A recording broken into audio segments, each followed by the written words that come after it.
Imagine a universe where the most dangerous job isn't fighting aliens, but managing the chaotic logistics of a starship that refuses to follow standard operating procedures.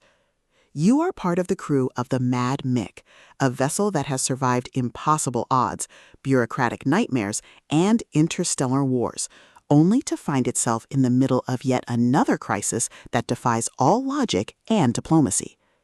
But when you realize that the Death Dealer's Manual isn't just a guide to killing, but a satirical handbook for navigating a galaxy where every stop is a potential trap and every passenger is a mystery, you understand that survival isn't about following the rules, it's about breaking them with style, humor, and superior firepower. Welcome to the Death Dealer's Manual, the 7th pulse-pounding, hilarious, and deeply strategic installment in Franklin Horton's The Mad Mick series. If you love space opera comedy tropes, reluctant hero dynamics, and stories that explore the sheer, unadulterated thrill of watching a protagonist save the galaxy through grit, ingenuity, and superior sarcasm, this audiobook will completely consume you. It is a masterclass in speculative fiction, blending the visceral crunch of tactical combat with the profound warmth of found family. The narrative kicks off with our protagonist facing a new, absurdly complex mission, thrusting them into a race against time to resolve the conflict before it spirals out of control. The atmosphere is thick with the smell of ozone and burnt coffee, the hum of strained engines, and the creeping dread and excitement of knowing that every decision could lead to either salvation or total annihilation.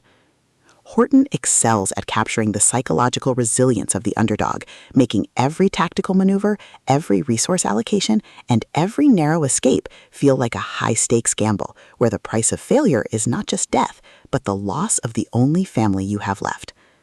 At the core of the book's massive appeal is its spectacular Ragtag Crew trope and the brilliant asymmetric warfare dynamic. This isn't just about shooting lasers, it's about understanding the complex politics of the galaxy, managing limited resources, and using human ingenuity to outsmart enemies who rely on brute force and arrogance. Watching the protagonist reverse engineer enemy strategies, craft overpowered gear from rare drops, and completely shock arrogant elites with unconventional, trap-heavy tactics is incredibly satisfying. The audiobook narration brings the visceral impact of the combat and the satisfying chiming ding of a massive level up to life, making every milestone feel like a hard-earned victory. But beyond the stats and the slatter, the soul of the Mad Mick lies in its characters and the heavy burden of integrity. The protagonist isn't just a cold, calculating gamer. They are a deeply human individual struggling to maintain their humanity in a system that rewards ruthlessness. They quickly form bonds with a beautifully dysfunctional found family of fellow survivors who help them navigate the treacherous waters of the new social order. The banter is razor-sharp, providing much-needed levity as their squad watches them casually calculate the damage output of a coordinated strike. Their unbreakable trust provides the emotional grounding needed when the world starts throwing literal world-ending threats their way. As the plot accelerates towards its climax, the pacing becomes utterly breathless. A major conspiracy or a rival faction's assault forces the protagonist to push their abilities to their absolute limits. The finale is a spectacular display of tactical brilliance, overwhelming magical firepower, and raw, unbridled ingenuity. The protagonist doesn't just survive the assault, they completely shatter the local power scaling, using a ridiculous, highly technical combination of skills and crafting to turn the enemy's ultimate attack into a mere stepping stone. The payoff is spectacular, delivering a massive, dopamine-fueled victory that proves the most dangerous class in the system isn't the one with the biggest sword, it's the one who understands the rules better than anyone else. The Death Dealer's Manual is a triumph of the LitRPG and fantasy genres. It is smart, action-packed, and unapologetically addictive.